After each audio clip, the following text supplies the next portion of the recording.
Narendra Modi Indonesia పర్యటన చాలా విశేష ప్రాముఖ్యతను కలిగి ఉంది. నరేంద్ర మోడీ ఇండోనేషియాని పర్యటించడంతో ఆ దేశ ప్రధాని నరేంద్ర మోడీకి విశేషమైనటువంటి ప్రాముఖ్యతనిచ్చారు. అట్లాగే ఈ పర్యటన భారతదేశానికి కూడా అత్యంత ముఖ్యమైనది. అంటే ఈ పర్యటనలో భాగంగా ఇరు దేశాలకు ప్రయోజనం కలిగేలాగా కొన్ని ఉభయతారకమైనటువంటి ఒప్పందాలు చేసుకున్నారు.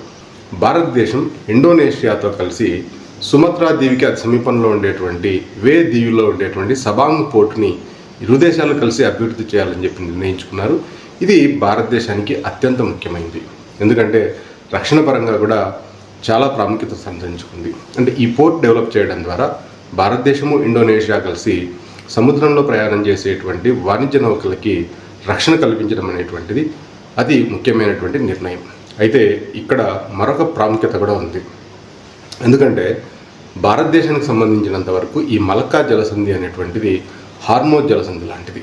అంటే ఇప్పుడు ఈ గల్ఫ్ దేశాల్లో ఏ చిన్న ఉద్రిక్తత జరిగినా కూడా ఈ హార్మోజ్ జలసంధిని బ్లాక్ చేయడం ద్వారా ప్రపంచాన్ని ఊపిరాడనీయకుండా చేయొచ్చు. అట్లనే ఈ మలక్కా జలసంధిని మనం గట్టిగా బిగించినట్లయితే చైనాకి ఊపిరాగిపోతుంది. పాకిస్తాన్, బంగ్లాదేశ్ లాంటి దేశాలను అడ్డం పెట్టుకొని భారతదేశాన్ని ఇబ్బంది పెట్టాలనుకున్న భారతదేశం ఇప్పుడు ఇక్కడ ఈ సబాంగ్ పోర్టుని డెవలప్ చేసి ఆ తర్వాత గ్రేటర్ నికోబార్ పోర్టుని డెవలప్ చేసి ఈ రెండింటి మధ్య నిఘా పెట్టి ఎప్పుడైనా చైనా మనల్ని ఇబ్బంది పెట్టినప్పుడు ఇక్కడ బ్లాక్ చేసినట్లయితే, ఇక్కడ గొంతు బిగించినట్లయితే చైనాకి ఊపిరి ఆగిపోతుంది. ఎందుకంటే చైనాకి జరిగేటువంటి వాణిజ్యంలో దాదాపుగా 80% పైగా ఈ మలక్కా జలసంధి ద్వారానే జరుగుతుంది.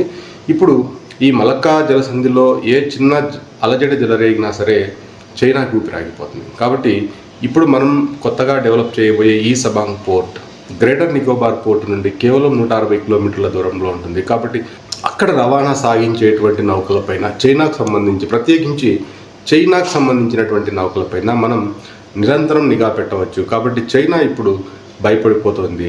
నిన్న మొన్నటి వరకు బంగ్లాదేశ్లో మన పెరట్లోకి వచ్చి భారతదేశం పైన నిఘా పెట్టాలనుకున్నటువంటి చైనాకి ఇప్పుడు గొంతులో పచ్చి వెలకాయ పడ్డట్టు అయిపోయింది. చైనా ఇప్పుడు లాక్కోలేక పీక్కోలేక సతమతమవుతుంది. దీనికోసమే అంటే భారతదేశం ఎప్పుడైతే గ్రేటర్ నికోబార్ పోర్టుని ప్రకటించిందో అప్పటి నుంచి కూడా చైనా తీవ్ర ఆందోళన చెందుతోంది. అప్పటి నుంచే చైనా కూడా భారతదేశంలో ఉండేటువంటి కొంతమంది దేశద్రోహులతో చేతులు కలిపి ఈ ప్రాజెక్ట్ని ఆపివేయాలని చెప్పి గట్టి ప్రయత్నాలు చేసింది. కాంగ్రెస్ నాయకులైతే ఒక అడుగు ముందుకేసి గ్రేటర్ నికోబార్ పోర్ట్ కట్టినట్లయితే అక్కడ ఉన్నటువంటి పర్యావరణం దెబ్బతింటుంది, అక్కడ ఉన్నటువంటి కొన్ని రకాలైనటువంటి ప్రత్యేకమైనటువంటి మొక్కలు, వృక్షాలు పాడవుతాయని చెప్పి గట్టిగానే వాదించింది.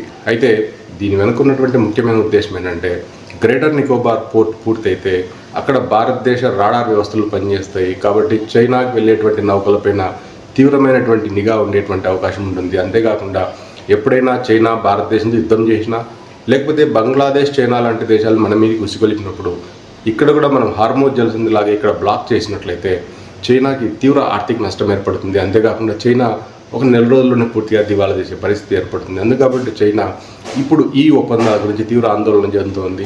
అంతేకాకుండా భారతదేశం కూడా ఇండోనేషియాకి రక్షణపరమైనటువంటి భద్రత కల్పించడానికి ముందుకొచ్చింది.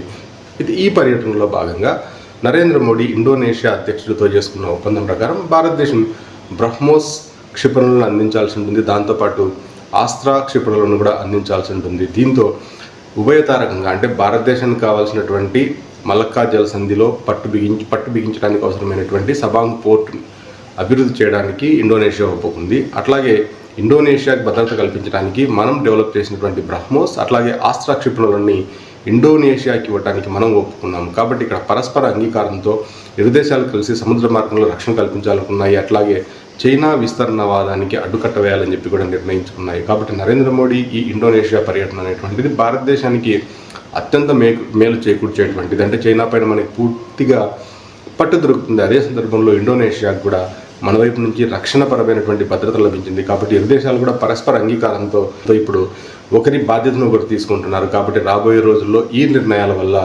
పూర్తిగా చైనా ఆందోళన చెందుతుంది. కాబట్టి చైనాకు సంబంధించినంత వరకు రాబోయే రోజుల్లో చైనా దేన్నైనా ఆక్రమించాలనుకున్నా, దేనిపైన యుద్ధం చేయాలనుకున్నా ఇక్కడ ఉన్నటువంటి మలక్కా జలసంధిని బ్లాక్ చేసినట్లయితే చైనా ఆర్థికంగా కేవలం నెల నుంచి నెలన్నర రోజుల్లోనే దివాలా తీసే పరిస్థితులు ఏర్పడతాయి. కాబట్టి చైనా దానికోసమే తీవ్ర ఆందోళన చెందుతుంది. కాబట్టి చైనా ఆందోళన చెందుతుంది కాబట్టి భారతదేశంలో ఉండేటువంటి దేశద్రోహులు కూడా చైనాకు మేలు చేయడానికి అనుకూలంగానే నికోబార్ దీవులో ఎట్లాంటి ప్రాజెక్టులు కట్టకూడదని చెప్పి పర్యావరణ సమతుల్యం దెబ్బతింటుందని చెప్పి గొంతెత్తి మాట్లాడుతున్నారు. కానీ భారతదేశ రక్షణ గురించి వీళ్ళే మాత్రం ఆలోచించడం లేదు. కాబట్టి గతంలో ఉండేటువంటి కాంగ్రెస్ ప్రభుత్వాలు కావచ్చు, గతంలో భారతదేశాన్ని పాలించినటువంటి నాయకులు ఎవరు కూడా ఈస్ట్ వైపు కన్నెత్తి చూడలేదు. వీళ్ళంతా ఎప్పుడు కూడా వెస్ట్ దేశాలతో సంబంధాలు ఏర్పరచుకోవడానికి ప్రాముఖ్యతనిచ్చారు. కానీ మన సంస్కృతిలో భాగమైనటువంటి ఈస్ట్ దేశాలతో ఏ విధమైనటువంటి సంబంధాలు కూడా ఏర్పరచుకోవడానికి ప్రాముఖ్యతనివ్వలేదు.